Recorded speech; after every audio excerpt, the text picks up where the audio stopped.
విదేశాల్లో చదవాలనుకుంటున్నారా? అయితే విదేశ్ కన్సల్ట్ ని సంప్రదించండి. Hi hello welcome to keep TV. నేను మీ యాంకర్ ఫాతిమా. ఏపీలో ఎన్డీఏ ప్రభుత్వం ఏర్పడి సరిగ్గా 100 రోజులు పూర్తవుతుంది. ఈ సందర్భంగా ఏపీలో సీఎం చంద్రబాబు నాయుడు హయాంలో తీసుకుంటున్న నిర్ణయాలు జనాలకు మార్పును చూపిస్తున్నాయని అంటున్నారు. ఆయన బాధ్యతలు తీసుకున్న తర్వాత సాధించిన విజయాలు, నెరవేర్చిన హామీలు చాలానే ఉన్నాయి.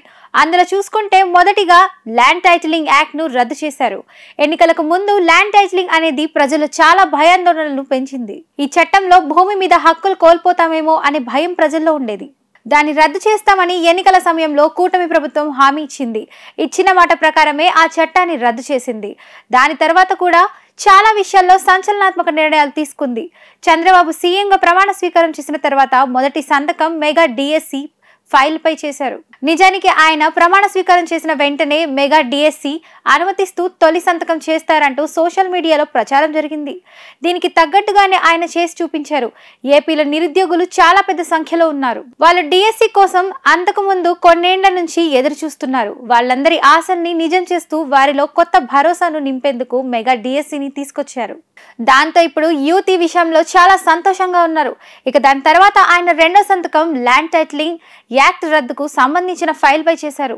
మూడో సంతకం పింఛన్లు 4,000కు పెంచుతూ చేశారు. ఇది నిజంగా ఓ సంచలనాత్మక నిర్ణయం అని చెప్పుకోవాలి.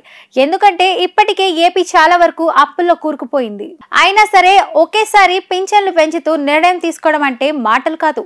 చాలా ప్రభుత్వాలు కూడా గెలిచిన 2-3 ఏళ్ల దాకా ఇచ్చిన హామీ మేరకు పింఛన్లను పెంచవు. కానీ కూటమి ప్రభుత్వం ఇలా చేసి చూపించింది. పైగా చంద్రబాబు నాయుడు స్వయంగా అర్హుల ఇంటికి వెళ్లి పింఛన్లను అందజేశారు. అన్నా క్యాంటీన్లు ఏర్పాటుపై 4వ సంతకం చేశారు. అన్నా క్యాంటీన్లు అనేవి పేద దిగువ మధ్యతరగతి వారికి ఎంతో ఊతంగా నిలిచేవి.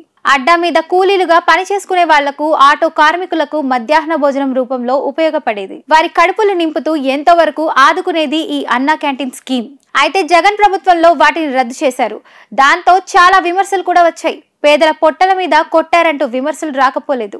అయితే దీనిపై చంద్రబాబు ప్రభుత్వం వచ్చిన తర్వాత తిరిగి పునరుద్ధరించారు. ఇప్పుడు రాష్ట్రంలో మళ్లీ అన్నా క్యాంటీన్లను నడుస్తుండడంతో పేద కార్మికులు సంతోషం వ్యక్తం చేస్తున్నారు.